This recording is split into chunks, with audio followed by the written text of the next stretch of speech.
नमस्कार साथियों, आप सभी का दत्ता क्लासेज में स्वागत है। यूपी पुलिस के 60,000 वैकेंसी के लिए हमारी क्लासेस चल रही हैं और हम लगातार मेंसुरेशन की बात कर रहे हैं। मेंसुरेशन में हमने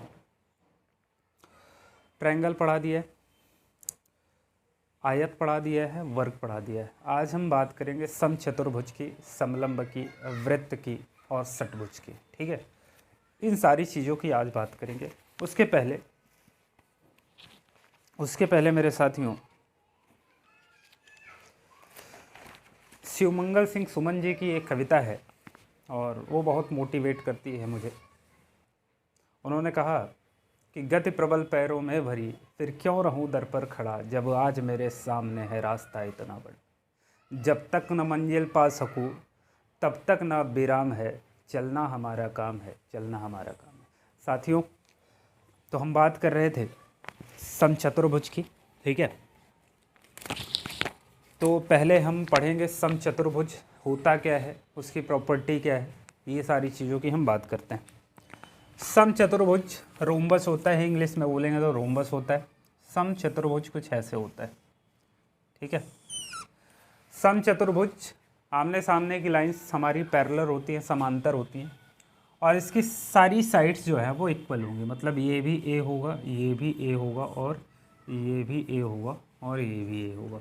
ध्यान ये रखेंगे, समचतुर्भुज का मतलब है आमने सामने की साइड पैरेलल होंगी, समांतर होंगी, और हर एक साइड इक्वल हो जाएगी। ठीक है, यहाँ से ये हमने जान लिया है।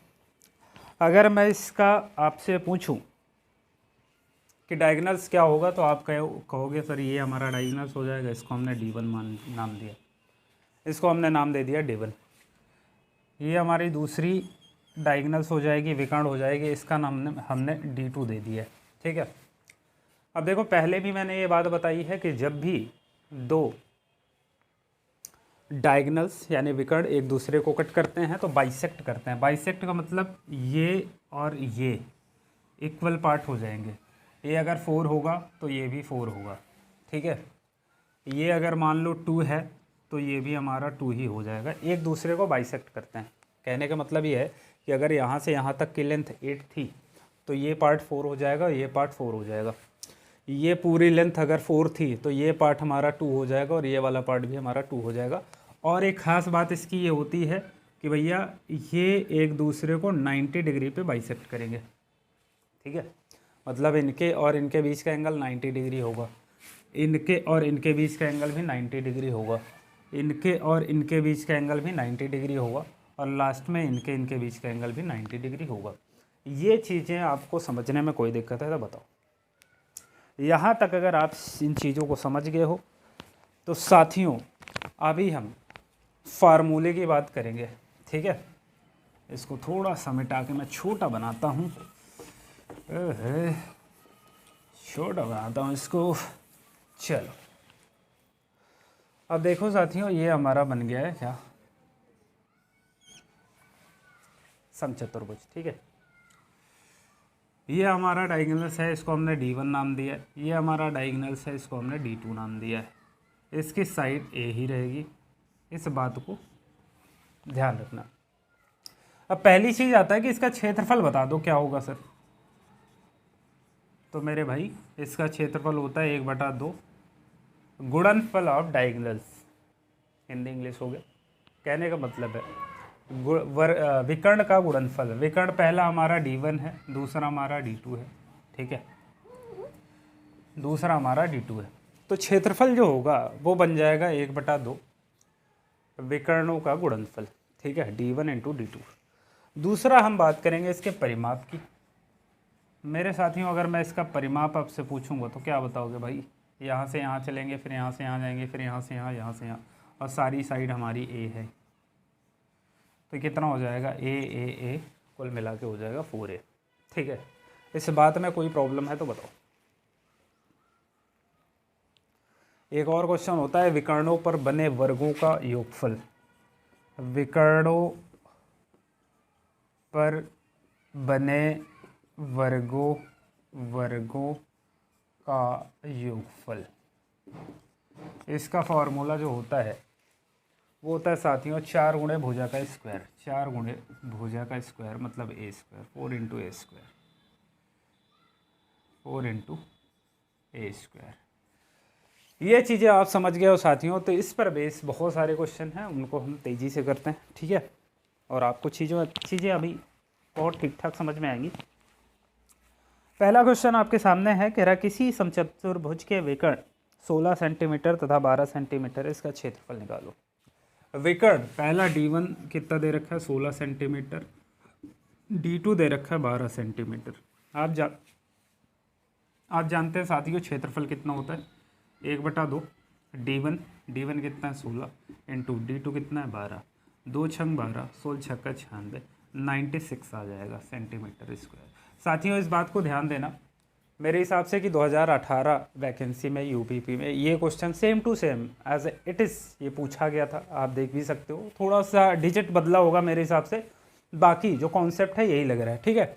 तो ये फार्मूला ध्यान रखना 1/2 D1 इंटू D2, ठीक है। इस पे श्योर हूँ मैं कि एक आध क्वेश्चन जरूर आएंगे आपके। एक और क्वेश्चन लेते हैं साथियों, अगला क्वेश्चन आपके सामने। हो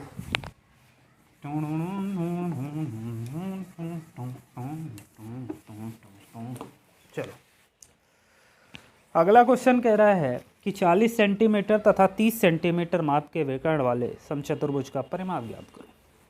आहा साथियों इसका थोड़ा फिगर बनाना पड़ेगा मुझे। 40 सेंटीमीटर तथा 30 सेंटीमीटर माप के विकर्ण वाले समचतुर्भुज का परिमाप निकालो। वाह वाह वाह, चलो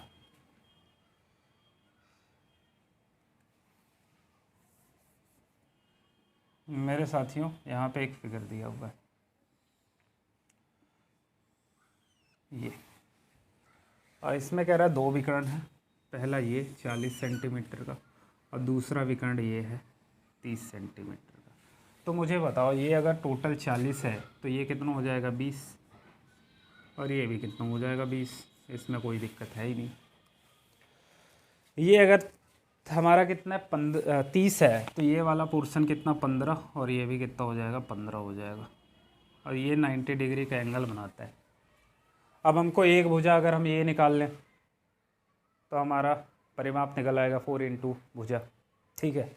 तो इसको कैसे निकालेंगे भाई, 90 डिग्री बन रहा है, ये हमारा कर्ण हो जाएगा, ठीक है।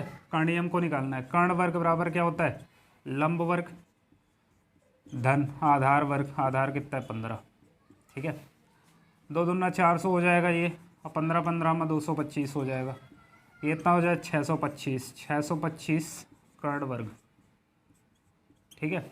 आप कर्ण निकालोगे तो ये वर्ग उधर जाके वर्गमूल बना लेगा 625 किसका स्क्वायर होता है, आप कहोगे सर 25 का, तो कर्ण हमारा निकल के आ जाएगा मेरे साथियों 25, कर्ण हमारा निकल के आ गया 25। अब ये हमारी यही तो ए है, यही तो भुजा है, और सारी भुजा इक्वल होती है। अब आपसे परिमाप अगर पूछ रहा है, परिमाप पूछ रहा है, ठीक है, तो 4 गुणे भुजा होता है, और 4 गुणे भुजा कितना है भाई 25 है, 25 चौके 100, ये हमारा आंसर आ जाएगा बिना किसी रोक टोक के, ठीक है। ऐसे सवाल पूछे जाते हैं, ऐसे सवाल इम्पोर्टेंट भी हैं और थोड़ा सा टेक्निकल है, तो ध्यान रखना इन बातों को। और आपको देखो मैं ये बताना चाहूँगा कि आपको अगर फार्मूले पता है, थोड़ा सा आपने इसको जाना हुआ है, ठीक है, कि 90 डिग्री बनाएगा, ये बाइसेक्ट करेगा, ये जितना होगा उतना ये होगा, तो आप आसानी से चीज़ों को कर पाओगे, ठीक है। बशर्ते ये है कि जितनी बातें मैं बताते जाता हूँ उसको बहुत ध्यान से सुनना है, बहुत ध्यान से, ठीक है। चलो एक और क्वेश्चन लेते हैं।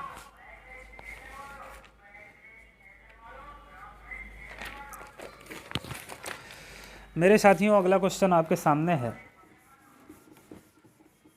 200 रुपये में 2 चादर, 200 रुपये में 2 चादर दी जा रही हैं, ये वाले बहुत बेचेंगे इसे।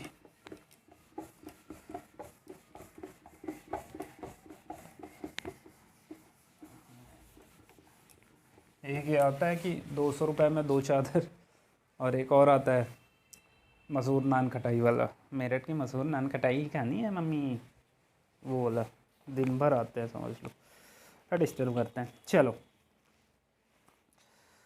कह रहा है एक समचतुर्भुज की भुजा और एक विकर्ण क्रमशः 5 मीटर और 8 मीटर है। कह रहा है एक समचतुर्भुज है हमारा ये, उसके साथियों एक भुजा दी हुई है 5 सेंटीमीटर और एक विकर्ण है 8 सेंटीमीटर का। चलो ये 8 सेंटीमीटर का ये विकर्ण है, ठीक है। अब आपसे कह रहा है कि इसका क्षेत्रफल बता दो कितना होगा। वाह भाई, अब क्षेत्रफल निकालने के लिए हमें क्या पता होना चाहिए? दोनों विकर्ण पता होने चाहिए, क्योंकि एक ही हमारे पास फॉर्मूला है, क्षेत्रफल बराबर 1/2 विकर्णों का गुणनफल। तो इसको निकालेंगे कैसे?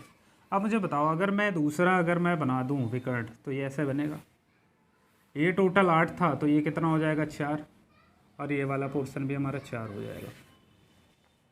मेरे साथियों यहाँ पे 90 डिग्री का एंगल बनता है, ये हमको पता होना, ये हमको पता ही नहीं है, यही तो निकालना है। ये निकाल लेंगे भाई, डबल कर देंगे, D2 भी आ जाएगा हमारा। D1 तो हमको 8 पता है, D2 भी हमको पता चल जाएगा भाई। ये वाला निकाल लेंगे, जितना ये होगा इतना ही यही होगा, ठीक है। दोनों को ऐड कर लेंगे, पूरा आ जाएगा D2।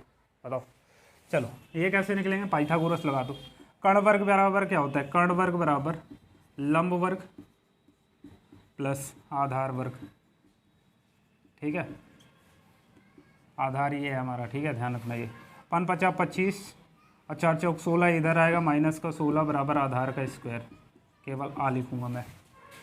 25 से 16 गए कितना? 9 बराबर आधार स्क्वायर।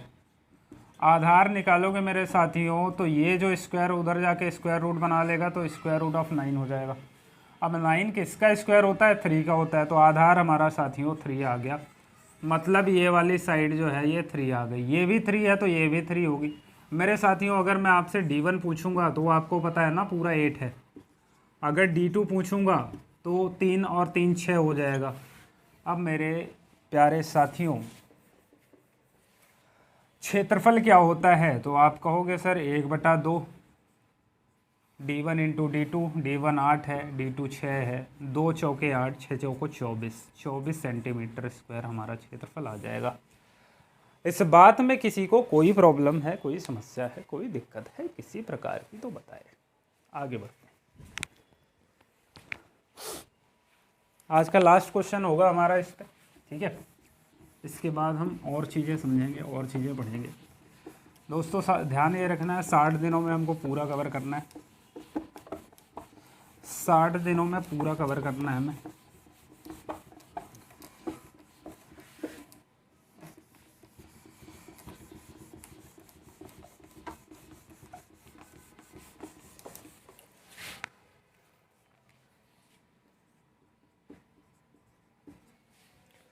चलो अगला क्वेश्चन कह रहा है एक समचतुर्भुज के विकर्ण 2:3 के अनुपात में है, यदि उसका क्षेत्रफल 1200 वर्ग मीटर हो तो चतुर्भुज की भुजा ज्ञात करो। भाई विकर्ण दिए हुए हैं 2:3, तो विकर्ण हम मान के चलते हैं कि D1 हमारा 2x है और D2 हमारा 3x है, ठीक है। क्षेत्रफल होता क्या है? 1/2। D1 कितना है? 2x इंटू D2 कितना है? 3x, और ये टोटल आपको 1200 दे रखा है, ठीक है। 2 से तो मैंने पहले ही काट दिए भाई। x स्क्वायर 3 1200, 3 चौके 12 400, एक्स स्क्वायर बराबर कितना आ गया? 400। यहाँ से x की वैल्यू कितना आ जाएगी? 20, ठीक है भाई। 20 × 20 ही 400 होता है ना। x की वैल्यू 20 आ गई। यहाँ से भाई D1 निकाल लो। 2 इंटू कितना हो जाएगा? 20, 20 दूनी 40, और ये कितना हो जाएगा? 3 × 20, 20 × 60, ठीक है। कहने का मतलब हमारा जो पहला विकर्ण है वो 40 आ गया और दूसरा विकर्ण हमारा 60 आ गया। पूछा क्या तुमसे? कह रहा है तो चतुर्भुज की भुजा ज्ञात कीजिए। भुजा क्या होगा? ओ माय गॉड, भुजा निकालना है। चलो थोड़ा सा इसको कंस्ट्रक्शन कर लेते हैं, बना लेते हैं। ऐसे ये हमारा है, ये D1 ये D2। D1 हमारा कितना भाई? हमारा D1 कितना है? 40 है, तो ये 20 हो जाएगा और ये 20 हो जाएगा। ये 60 है तो ये 30 हो जाएगा और ये 30 हो जाएगा, ठीक है। अब ये 90 डिग्री का एंगल बना रहा है, कर्ण निकालना है। कर्ण वर्ग बराबर क्या होता है? अब डायरेक्ट कर रहा हूँ मैं। कर्ण बराबर होता है √20² + 30², ठीक है। लंब का वर्ग प्लस आधार का वर्ग। 20 20 में कितना होगा? 400, 3 × 3 = 9, 9 4 1300, ठीक है। तो ये कितना आ जाएगा? 100, 10 √13, 400 ये हो जाएगा, 3 त्रिका 9 से हो गया, 9 4 1300, ठीक है। तो 100 से तो 10 बाहर आ जाएगा, 13 अंदर बच जाएगा, 10 रूट 13 ये आपके आंसर होगा।